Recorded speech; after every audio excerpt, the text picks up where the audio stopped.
Iran যুদ্ধের কারণে Hormuz প্রণালী বন্ধ হওয়ায় বাংলাদেশের জ্বালানির প্রাপ্যতা নিয়ে শঙ্কা জানিয়েছেন বিশেষজ্ঞরা। এলএনজি ও জ্বালানি তেল সঠিক সময়ে পাওয়া না গেলে আসন্ন গ্রীষ্মে কমতে পারে বিদ্যুৎ উৎপাদন, যার প্রভাবে বাড়তে পারে লোডশেডিং, কমবে শিল্পের উৎপাদন, এমন শঙ্কা ব্যবসায়ীদের। এদিকে সংকট আতঙ্কে পেট্রোল পাম্পগুলোতে বাড়ছে গাড়ির ভিড়। ইকরামুল ইসলাম খানের রিপোর্টে বিস্তারিত।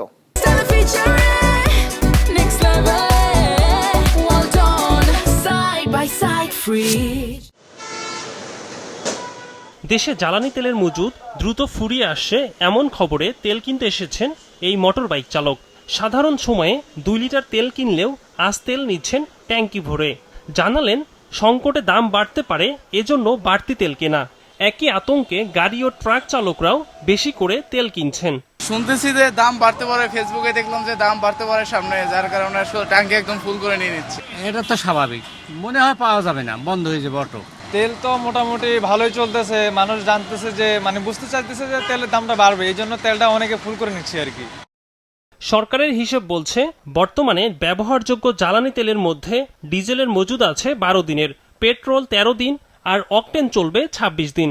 বিশেষজ্ঞরা বলছেন বাংলাদেশ জ্বালানি তেল ও গ্যাসের সিংহভাগ কেনে গালভুক্ত দেশগুলো থেকে। যুদ্ধ ও হরমুজ প্রণালী বন্ধের সময় দীর্ঘায়িত হলে তেলের প্রাপ্যতা কঠিন হয়ে পড়বে।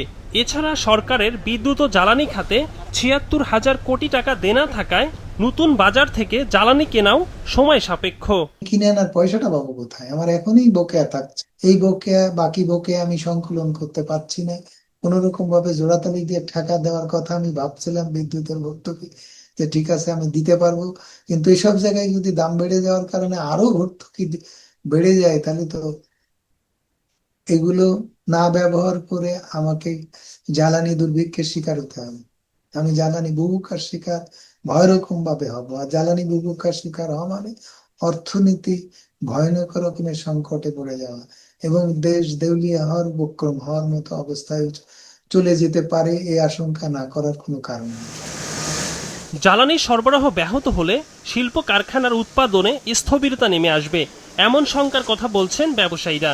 উৎপাদন ক্ষমতা কমে যাওয়ায় বাড়বে উৎপাদন খরচ। এছাড়া রপ্তানি আদেশ বাতিল, কর্মসংস্থান ঝুঁকি এবং অনেক কারখানা বন্ধ হয়ে যাওয়ার মতো পরিস্থিতির সৃষ্টি হবে। জ্বালানি খাতে যতটুকু সর্বোচ্চ সক্ষমতাটুকু এই শিল্পের খাতে দেওয়া, অগ্রাধিকার দেওয়া আমি প্রয়োজন মনে করি। এই মুহূর্তে আমাদের প্রবলেমে পড়বো আমরা, এবং এর থেকে সবচেয়ে বেশি হবে অনেক কারখানা বন্ধ হয়ে যাবে। বিশেষ করে ছোট মাঝারি কারখানাগুলোর উপর মারাত্মকভাবে এফেক্ট পড়বে। ফ্রেট বাড়বে, বিমা বাড়বে এবং অন্যান্য আনুষঙ্গিক খরচগুলো বেড়ে যাবে। এদিকে জ্বালানি সংকটে পড়লে বাংলাদেশ তৈরি পোশাক রপ্তানিতে প্রতিযোগী ভিয়েতনাম, তুরস্কের কাছে ইউরোপ, আমেরিকার বাজারের বড় অংশ হারাবে, এমন শঙ্কাও ব্যবসায়ীদের। ইকরামুল ইসলাম খান, বিজনেস রিপোর্ট, মাছরাঙ্গা টেলিভিশন।